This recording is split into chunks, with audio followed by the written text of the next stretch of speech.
Alors il y aurait des convertis que chacun d'entre nous a pu rencontrer, que moi j'ai moi-même rencontré, qui seraient plus royalistes que les rois que seraient les musulmans de naissance. Hmm. Et donc que certains, dans leur entrée dans une religion particulière, dans une philosophie particulière, dans un groupe particulier, se retrouveraient dans une forme d'extrémité, je ne vais pas dire extrémisme pour l'instant, de radicalité, et je ne vais pas dire radicalisme pour l'instant, qui tranche avec la religiosité et l'appartenance des personnes qu'il a trouvées dans le dit groupe, en l'occurrence religieux. Comment cela se fait-il? Est-ce que c'est une bonne chose? Comment réguler cela, s'il y a à réguler? Est-ce que la radicalité est, dans le sens aller à la source et à la racine, l'extrémité, dans le sens aller au bout des enseignements, va toujours vers l'extrémisme? Aboutit-il toujours à l'extrémisme et au radicalisme?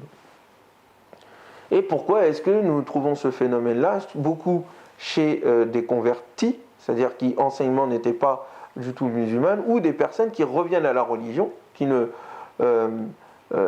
pratiquaient pas du tout et qui reviennent à la pratique, et puis on se rend compte que bon, il y a un certain extrémisme ou un certain radicalisme. Mais c'est encore une fois relatif, c'est relatif à quelque chose. Est-ce que c'est relatif à la pratique courante des gens qu'on dit que telle personne est extrémiste? Et donc quel est le critère? Qui a fixé ce critère? Par exemple, pour d'aucuns diront le fait de faire 5 fois la prière, c'est déjà de l'extrémisme. Là, faut faire attention. Là, tu es au bord du gouffre. Alors que d'autres diront non, ça c'est quotidien. Le fait, par exemple, de boire, ce serait le signe d'ouverture. Alors que d'autres diront non, boire, c'est interdit en islam, c'est connu. Alors voilà, tu es un intégriste. D'autres diront non, l'intégrisme c'est quand on porte la barbe jusqu'au nombril et qu'on a le pantalon qui monte jusqu'aux chevilles et que notre femme ou la sœur refuse de serrer des mains ou de porter et veut porter un voile ou la burqa et autres. Bref, il faut des critères clairs quant à ce que nous entendons par extrémisme et radicalisme et tous ces autres mots. En islam, avant de parler du cas particulier des convertis, le prophète, alayhi salatu wassalam, le Coran aussi d'ailleurs,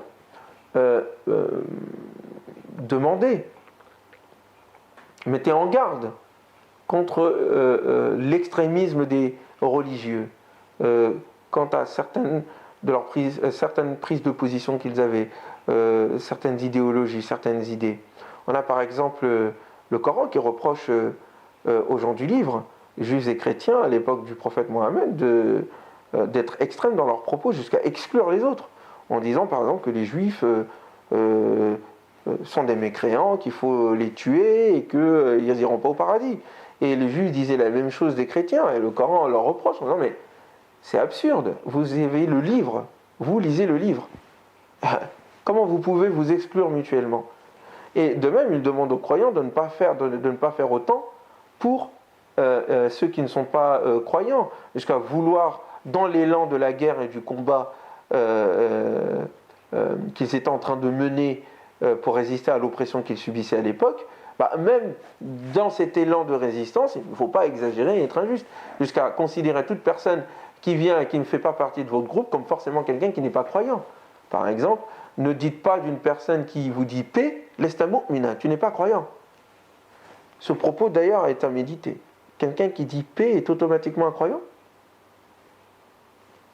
On pourra y répondre ultérieurement. Mais en tout cas, on a à chaque fois dans le Coran l'idée de la mesure, l'idée du juste milieu dans toute chose, l'idée de ne pas dépenser de ses biens sans fin et sans réfléchir, et de ne pas tout retenir comme un radin, non, d'être dans le juste milieu. Donc cette notion, elle existe partout dans les enseignements de l'islam.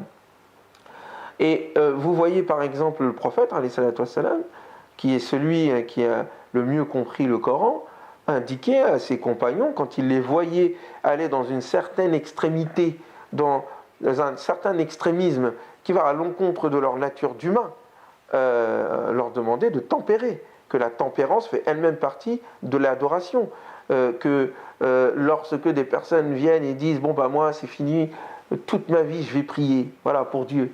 Quant à l'autre, il dit voilà, je n'épouserai plus, je n'aurai plus de relation charnelle avec aucune femme. Et que l'autre dit pour ma part, je ne mangerai plus, je vais jeûner toute ma vie.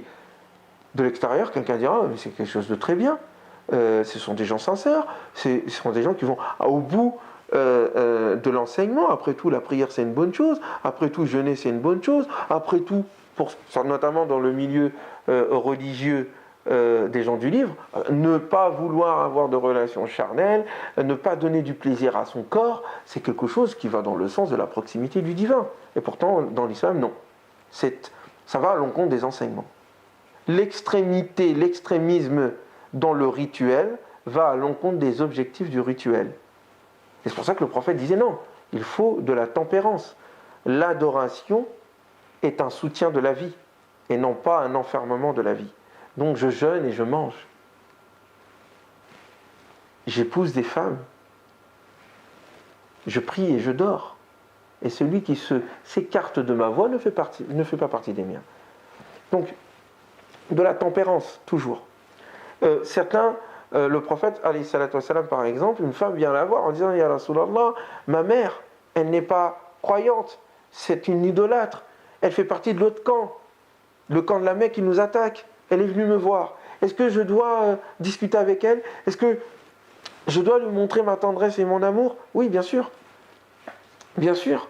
Tant qu'elle n'est pas dans une position d'animosité militaire contre vous, c'est une personne lambda, elle ne fait pas partie de l'armée, Dieu ne vous interdit pas d'être bon envers les non-croyants, notamment envers ceux qui ne vous ont pas combattus et ne vous ont pas expulsés. Donc, l'idée que dès lors qu'on se convertit, c'est se couper de tous ceux qui ne sont pas de notre groupe, de notre religion, ça va à l'encontre de la religion. La religion n'est pas sectarisme, la religion est reliance. Plus on a foi en Dieu, plus on entretient de relations avec les êtres humains, sur les bases de la justice, de l'équité et de l'affection mutuelle.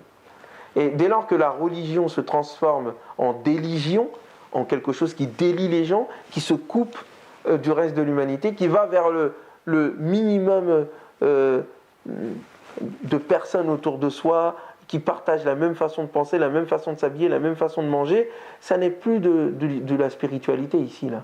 C'est une uniformisation, c'est une forme de domination, c'est une ruse satanique. Mais alors, si telle est la position de l'islam, comment ça se fait que, effectivement, des gens qui rentrent en islam ou se mettent à pratiquer, se mettent à aller dans des extrêmes, jusqu'à traiter ceux qu'ils ont trouvés dans leur religion comme étant des gens qui n'ont pas vraiment la foi. Moi, il m'est même arrivé d'avoir des amis qui, c'était mes amis d'enfance, qui ne s'intéressaient pas du tout à la religion, alors que moi, depuis tout petit, ils voyaient que je croyais, que je pratiquais, et j'étais quand même avec eux, je discutais avec eux, et qui, lorsqu'ils rentrent dans une pratique, dans la pratique de l'islam et dans une pratique assez extrême, se mettent à dire « Oui, mais Ousmane, t'es un peu light, limite t'es un mubtadir, proche du koufr quand même. » Je dis « Mais voilà, tu viens d'arriver il y a 2 ans et tu traites tout le monde de kafir. » C'est un signe, c'est une pathologie ça. La foi va avec l'humilité. L'orgueil dans l'adoration, ça mène pas en tout cas au paradis. Donc, pourquoi est-ce qu'à un moment donné, on est face à ces extrêmes-là, qui quelquefois aussi ne sont pas de l'ordre de l'orgueil, qui sont aussi de l'ordre de la sincérité? C'est un type d'enseignement aussi qu'on leur donne. Et il faut questionner le type d'enseignement qui est diffusé dans les mosquées, qui est diffusé dans les quartiers, qui est diffusé un peu partout à la télévision, dans les chaînes dites religieuses. Ce type d'enseignement prête à un moment donné à un certain radicalisme quant à l'interprétation et à la conception que l'on a de notre relation avec Dieu et la relation de notre entourage. Et donc, les personnes nouvellement converties qui souvent n'ont pas la culture, n'ont pas l'éducation les armes qui leur permettent de nuancer. Ils n'ont pas vu l'exemple des parents, l'exemple de professeurs, le fait de grandir et de voir quand même qu'il y a plusieurs façons de vivre l'islam. Et donc, on arrive un peu à se positionner, mine de rien.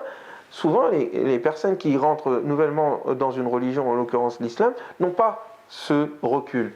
Et donc, rentrent tête baissée sur le premier type d'enseignement qu'ils trouvent et qu'on leur annonce comme étant la vérité seule, et que les autres, ce sont des sectes. D'ailleurs, les autres n'existent pas. Et donc, il faut nuancer, aider à développer un enseignement qui nuance les choses à travers la multiplicité des opinions que l'on montre, en indiquant, voilà, ça ce sont les principes de l'islam que nous connaissons, que tous les musulmans partagent, et il y a différentes manières de les voir et de les observer, que ces différentes manières de les voir et de les observer ont une histoire, ont un contexte, et que différents savants aussi ont donné de leurs opinions qui sont des opinions humaines, et que ce sont des choix, somme toute, qui ne sont pas de l'ordre de l'absolu. Ça, c'est un premier point. Le deuxième point, il y a aussi quelque chose qui est de l'ordre du psychologique, parce que souvent, ces personnes-là vont choisir dans l'enseignement qui leur est donné ce qui correspond à leur trait de caractère et à leur histoire personnelle. Je connais beaucoup de personnes, par exemple, qui, dans mon quartier, auparavant, bon, c'était des bandits. C'était des chefs de bande. Ça vendait de la drogue. Bon, aujourd'hui, ils sont convertis. Ils vendent plus de la drogue, mais le comportement n'a pas changé. C'est toujours des chefs de gang, sauf qu'ils sont entre eux.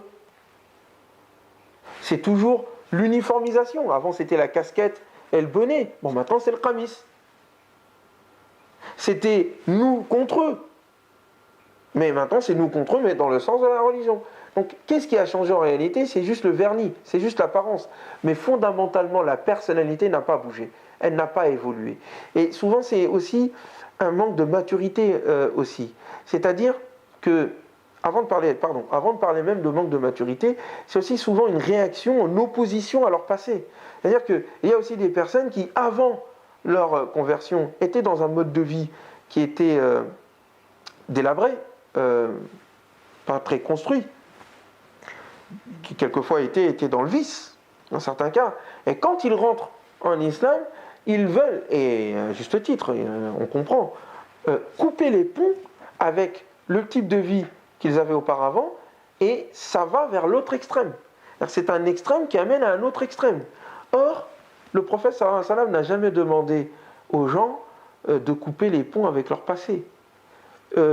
Être un musulman, ce n'est pas être arabe, ça n'est pas s'arabiser.